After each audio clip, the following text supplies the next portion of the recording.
Market के महारथी में आपका स्वागत है। ये वो खास सेगमेंट है जहां पर हम बाजार के जाने माने दिग्गजों से जुड़ते हैं और उनसे समझते हैं कि भारतीय बाजार में इस वक्त तस्वीर कैसी नजर आ रही है और उससे भी ज़्यादा अहम, उससे भी ज़्यादा इम्पोर्टेंट आपके लिए पोर्टफोलियो गठन की स्ट्रैटेजी क्या होनी चाहिए।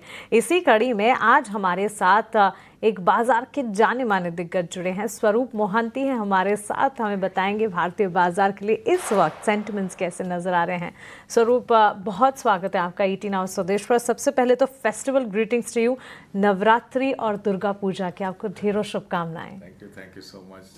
Big time in our life, हमेशा यही साल में एक अच्छा माहौल रहता है, तो thank you so much. Wish you all the same too. Thank you so much Swaroop. And yes, festive season की शुरुआत के साथ साथ हम देख रहे हैं फेस्टिव डिमांड, फेस्टिव धूम कंजम्पशन स्पेस में भी नजर आ रही है। और हो भी क्यों ना, फेस्टिवल डिमांड एंटिसिपेटेड थी और उससे ठीक पहले पीएम नरेंद्र मोदी जी की तरफ से जो जीएसटी रेट रैशनलाइजेशन का तोहफा मिला, उसका इम्पैक्ट है जो कि कंज्यूमर्स चीयर कर रहे हैं। How do you see the texture of the market Swaroop? I think first of all आप जीएसटी का प्रभाव अंडर एस्टिमेट ना करें। आई थिंक एक बहुत ही टाइमली रहा है। अगर आप साल के शुरुआत में जाएं, आप ही के चैनल में मैंने कहा था कि ये साल में कोई ट्रिगर नहीं है और ये साल प्रैक्टिकली एक्यूमुलेशन साल है भारत के लिए। बट जो एक बड़ा ट्रिगर हमें लग रहा था वो शायद जीएसटी से। प्लीज़ अंडरस्टैंड, इससे पहले इनकम टैक्स चेंजेस आए थे, आरबीआई का स्टैंस भी बहुत चेंज हुआ है, एकोमोडेटिव से अभी एग्रेसिव और ग्रोथ ओरिएंटेड हैं। ये जीएसटी का प्रभाव आ गया है और देन जो एक कॉर्पोरेट अर्निंग्स की बहुत बहुत ज़रूरत थी वो शायद यहाँ से जो एक चालू होगा, plus festive seasons round the corner. अगले साल आप पे कमीशन अवेट कर रहे हैं, तो जो बेसिक मैक्रो लेवल पे हमें जो इम्पैक्ट चाहिए था वो शायद एक शुरुआत हो रही है अभी। एंड जो हमारा एक व्यू था कि एक्यूमुलेशन ईयर है, शायद पोस्ट फेस्टिव सीजन ऐसा लग रहा है कि वो स्टैंड साइज चेंज हो। स्वरूप सर, बहुत शुक्रिया आपका समय देने के लिए। Good morning, Abhishek here from Noida studio. Sir, बाजार के लिए अड़चनें कई सारी हैं। अब ये टैरिफ को लेकर जो चिंताएं हैं वो दूर हो नहीं रही हैं। अभी भी कंफ्यूजन की स्थिति है कि आगे क्या होगा। एफआईज भारतीय बाजार में लौट नहीं रहे हैं, लगातार बेच रहे हैं। आप जरा बताइए कि बाजार अब यहाँ से चलने के लिए कौन से ट्रिगर्स का इंतजार कर रहा है? क्या आपको लगता है कि अगर दूसरी तिमाही के नतीजे अगर अच्छे आते हैं तो बाजार में हम एक रिन्यूड इंटरेस्ट देखेंगे और जो एक कंसोलिडेशन में बाजार फंसा हुआ है यहाँ से आगे बढ़ने की कोशिश करेगा? देखिए, ऐसा जब बाजार रहता है तो हमेशा एक फंड मैनेजर के तौर पे हर एक फंड मैनेजर अच्छा भाव ढूंढता है, जो शायद ये साल भर उन्हें मिला है।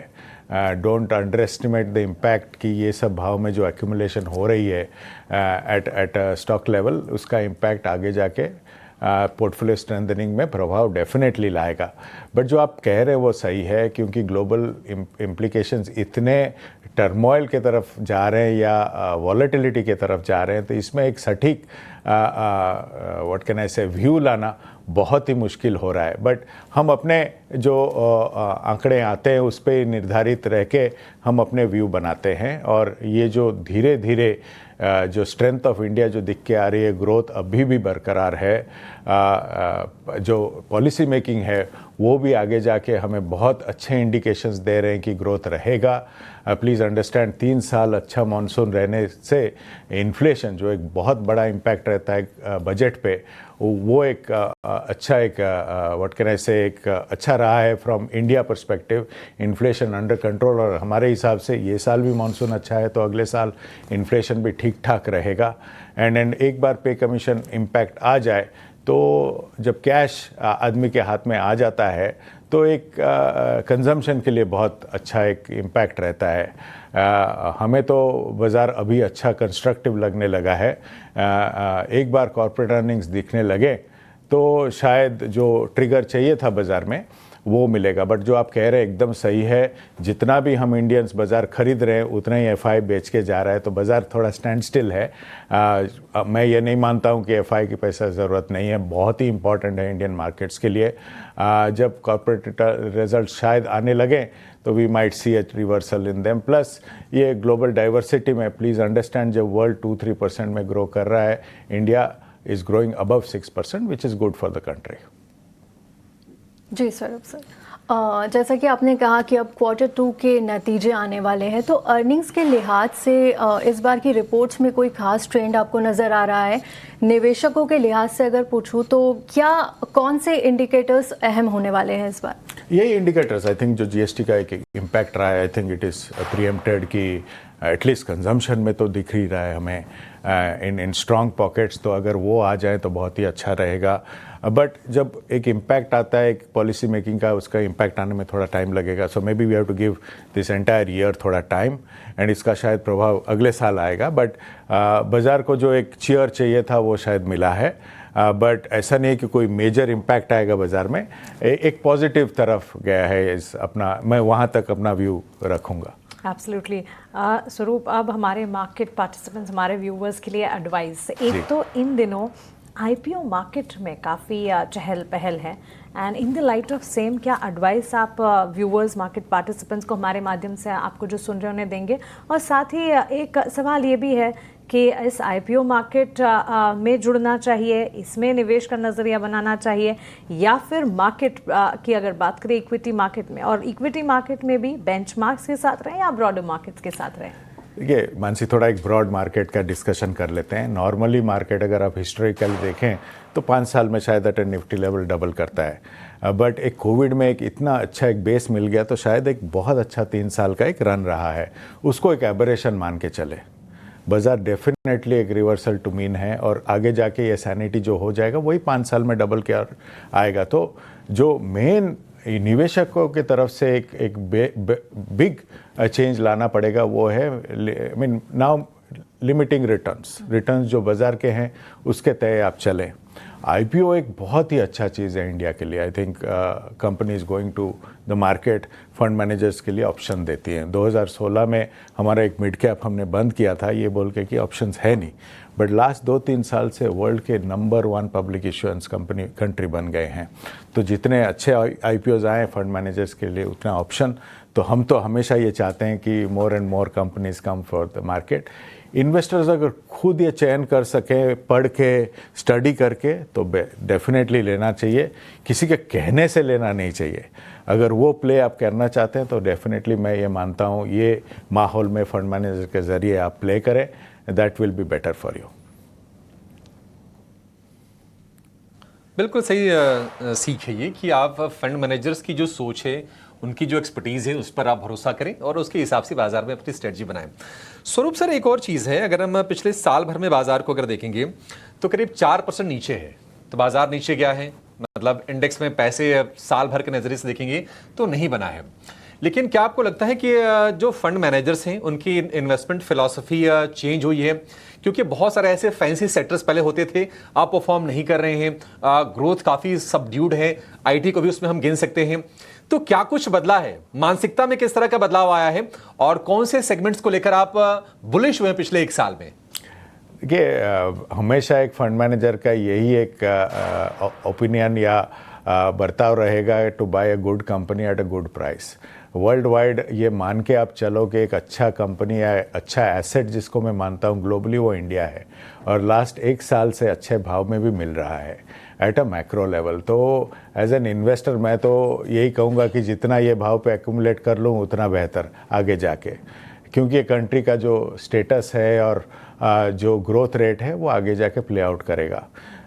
जो आपका कहना है कि वो बहुत एक इंटरेस्टिंग सवाल है, क्योंकि बाज़ार तो साइक्लिकल रहता है। जो लास्ट ईयर साइकिल चल पड़े थे शायद ये साल साइकिल नहीं चल रहे हैं।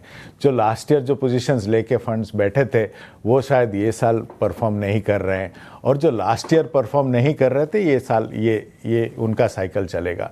तो इसलिए इन्वेस्टर्स जो जब डाइवर्सिफाई करें, एक सीख मिली है post Covid is that different styles पे निवेश करें, सो दैट डिफरेंट साइकिल्स आप कैच कर सकते हैं। अब फंड मैनेजर अगर साइकिल कैच करने की कोशिश करेंगे तो उनका एक्सपर्टीज़ कुछ और होना चाहिए। ज़्यादातर मैंने जो देखा है फंड मैनेजर्स अपने कन्विक्शन पे बैठते हैं और साइकिल का वेट करते हैं। तो ये एक बहुत पेशेंस और डिसिप्लिन का गेम है। जितना पेशेंस और डिसिप्लिन जो फंड मैनेजर दिखा जाता है या दिखा जाती हैं, उनका एंड रिजल्ट उतना ही बेहतर बनता है। कहना बहुत आसान है कि be a long term investor, but करना बहुत ही मुश्किल है। जो फंड मैनेजर्स ये दिखाते हैं फाइनली 10-15 साल में उनका रिटर्न बेहतर होता है। तो अगर वही इन्वेस्टर वही बिहेवियर अपने पोर्टफोलियो में ला दें और एक अच्छे फंड मैनेजर के साथ एक लंबा जर्नी तय करें तो पोर्टफोलियो इम्पैक्ट भी सिमिलर हो सकता है। तो शॉर्ट टर्म पे ना जाएं और एक आपका एक अच्छा फंड मैनेजर अगर लास्ट 1-2 ईयर्स में अच्छा परफॉर्मेंस नहीं है, शायद उनका साथ दें। उनका साइकिल जब आएगा तब तो आप भी उनके साथ अर्न करेंगे। तो एक लंबा गेम है, इसको शॉर्ट टर्म ना बनाएं। जितना आप शॉर्ट टर्म बनाएंगे उतना ही वेल्थ आपका घटेगा। जी सर, तो अगर मैं पर्टिकुलरली सेक्टर वाइज आपसे क्वेश्चन करूं कि एफएमसीजी, बैंकिंग और ऑटो में, एफएमसीजी में आप कौन सी कंपनियों को बेहतर परफॉर्मेंस वाली कंपनीज मानते हैं, और अगर ऑटो की बात करूं तो क्या ये समय ईवी में निवेश करने का सही समय है?